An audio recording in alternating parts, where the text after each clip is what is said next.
Lo hizo sin introducirle cambios al proyecto que había sido aprobado en diputados a fines del año pasado. O sea, se cumplió lo que estaban exigiendo los sindicatos, en particular el Zunca, que ayer mismo organizó un paro de 24 horas y rodeó el Palacio Legislativo mientras transcurría el debate. La bancada del oficialismo aceptó ese criterio, pese a la resistencia que el texto generaba y sigue generando en varios sectores políticos, sociales y académicos.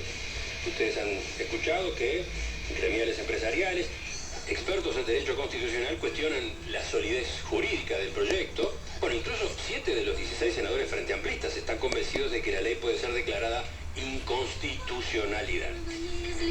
Eso sí, hay un par de cosas indiscutibles: la capacidad de movilización que mostró el gremio de la construcción y el peso político que ha adquirido su conductor, Óscar Andrade, que además es diputado suplente del Partido Comunista. Con él estamos justamente en este momento y vamos a conversar en los próximos minutos.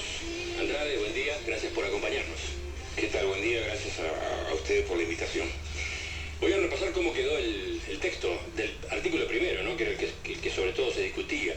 El empleador, o en su caso, quien ejerciendo efectivamente en su nombre el poder de dirección en la empresa, no adoptaren los medios de resguardo y seguridad laboral previstos en la ley y su reglamentación, de forma que pongan en peligro grave y concreto la vida, la salud o la integridad física del trabajador, serán castigados con 3 a 24 meses de prisión. Entonces, la primera pregunta, Andrade, es ¿por qué el Zunca, por qué el PIT-CNT presionaron tanto para que el proyecto se aprobara así, tal cual había salido de diputados? Ahí me parece que hay algunos errores. En principio, el resultado del texto es el resultado de muchísimas modificaciones a lo largo de 3 años de discusión con el Poder Ejecutivo y con la bancada de Frente Amplio, que funcionó atendiendo en primer lugar, a atender una demanda muy cruda de miles de uruguayos. Bueno, mil trabajadores por semana sufren accidentes de trabajo, y la necesidad de generar una legislación más rigurosa. Ahí las cámaras empresariales dicen con razón que hay una tendencia global a disminuir los delitos de peligro, aconsejada por penalistas y la cátedra y toda la dogmática. En todos los planos omite deliberadamente, diría yo, decir que en el caso del derecho laboral, adelantar la barrera punitiva, la tendencia es a la inversa. O sea, en ningún país se ha eliminado el delito de peligro por accidente de trabajo, y en muchos países en los últimos años, Australia, Francia, Italia, Inglaterra, España es casi pionero porque empieza en el 83 y después termina de consagrar la ley en el 95. Venezuela, Perú, el más reciente, Perú es en el 2011, abordaron la circunstancia de un debate que es axiológico, que es ético. El bien jurídico a tutelar, en este caso la vida del trabajador, es tan importante como para que adelantemos la barrera punitiva y, en caso de que las violaciones laborales le generen grave riesgo de vida, establecer responsabilidad penal. Entonces fuimos a la legislación comparada. Claro que no, nadie inventó nada en un trabajo que no fue del movimiento sindical, sino de múltiples asesores jurídicos. No, mira, la ley española dice: los que con infracción a las normas de prevención de riesgos laborales y estando legalmente obligados no faciliten los medios necesarios para que los trabajadores desempeñen su actividad con las medidas de seguridad y higiene adecuadas, de forma que pongan en peligro grave su vida, salud e integridad física, serán castigados con penas de... La única diferencia que tiene la ley española es que la pena es mayor. La ley peruana, votada en agosto del 2011, nosotros el año pasado trajimos al secretario general de Central General de Trabajadores del Perú, porque la ley peruana es más excepcional, porque casi un 20% de descenso de la accidentabilidad en 3 años, un término muy breve. La ley española inicia el descenso de la siniestralidad, pero después de 4 o 5 años, o sea, le costó la instrumentación a alguna fiscalía especializada. La ley peruana dice: el que, infringiendo las normas de seguridad y salud de trabajo, estando legalmente obligado, no adopte los medios preventivos necesarios para que los trabajadores desempeñen su actividad, poniendo en riesgo su vida, salud e integridad física, será reprimido con pena privativa 2 años, mínimo 5 años, o sea, también más rigurosa desde el punto de vista de la pena. La ley orgánica la ley en Venezuela, también, caso por impericia, imprudicias, desatención, negligencia. Está claro que existen ejemplos en otras partes del mundo de legislaciones parecidas a estas, similares. pero ¿no? mi pregunta era: ¿por qué ustedes no habilitaron la posibilidad de pulir el texto para reducir el riesgo de que sea impugnado? Lo segundo, no hay hasta ahora. Lo segundo, que no fuimos nosotros, ¿no? Nosotros tuvimos 2 reuniones con la bancada.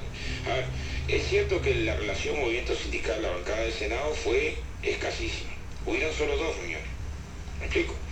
Hubo una primera reunión, PCNT, Frente Amplio, en el que Frente Amplio nos traslada a la bancada de senadores el cambio. Nosotros lo que dijimos es, vamos a responder, queríamos consultar asesores jurídicos que trabajaban en el proyecto, cerca de una decena. Al jueves, eso fue un lunes, jueves le dijimos, mire, este cambio, la respuesta nuestra fue, este cambio nos parece inconveniente. ¿Por qué? ¿Por qué? Ahí va. ¿Por qué? Porque por 2 razones. ¿Por qué no dejar un espacio mayor para la negociación? A ver, primero, no, pero no fuimos nosotros. Ahí hay un error. Nosotros contestamos el jueves y el Senado definió votar el lunes para después aprobar el miércoles sin consultarnos más. Eso es un error. A ver, todas las crónicas, incluso los participantes de las reuniones de bancada de Frente Amplio, coinciden en que el Zunca y ustedes en particular, digamos que influyeron mucho en esas discusiones. Nosotros tuvimos formalmente 2 reuniones con la bancada. Una nos transmite en el cambio. Nosotros lo que dijimos es, nos parece un error la forma en la que se ha manejado esto.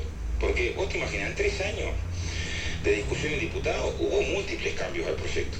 El proyecto tenía una pena mayor, tenía una pena igual a la española. Hubo sectores que nos pidieron para llevar el proyecto que fue una pena excarcelable y se concedió.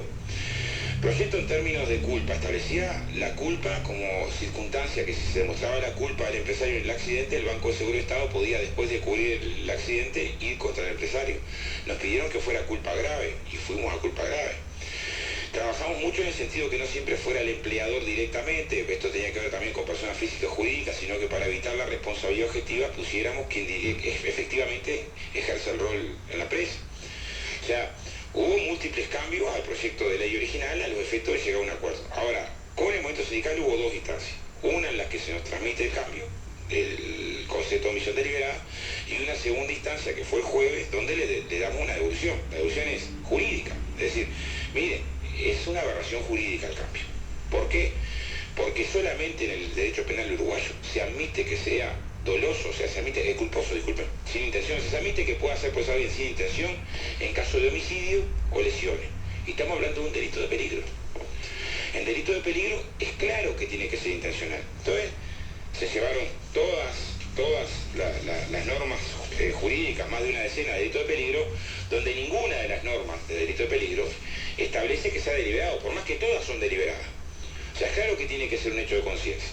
Lo que nos dicen nuestros asesores en términos jurídicos es que el cambio no ayuda en nada a la constitucionalidad. Yo no sé, vos has encontrado... En eso entiendo lo que usted está planteando, porque las objeciones de los expertos en derecho constitucional no se detienen solo en esa frase que quería incluir un sector del Frente Amplio. Hay una cosa que es cierta, no hay un informe jurídico presentado hasta ahora, uno solo, que fundamente que ese cambio hace más constitucional la ley, uno, de ningún especialista, uno solo, ¿no? O sea que Rizzo está en contra de la ley, ¿no? Están contra la ley por la ley penal en blanco, ¿no? Ahí está, ese es el otro concepto político. Ahí está el centro, ¿no? O sea, entonces, nosotros lo que tenemos establecido ahí es, nos plantean, hay un cambio, lo que generamos una opinión de los que trabajaron 3 años en la ley diciendo, por ejemplo, el delito de envenenamiento o adulteración de agua, dice, el que envenenare o adulterare, nunca dice de forma deliberada, porque se entiende que de forma deliberada. El delito de incendio, el que en cosa ajena o propia mueve el inmueble suscitare una llama de peligro, nunca dice de forma deliberada. El delito de estrago, el que fuera en caso previo, previsto en el artículo precedente, pusiera en peligro seguridad de persona, además. O sea, lo que nos dicen nuestros asesores es que eso jurídicamente es una... Pero no lo dice Petraglia, ¿no?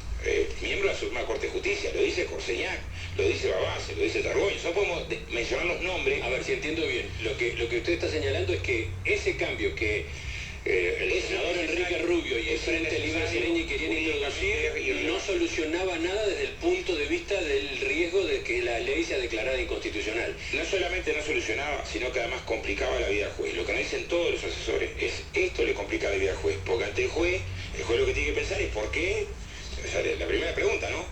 ¿Por qué si este no es un delito de homicidio o lesiones, se coloca el concepto deliberado, ¿no?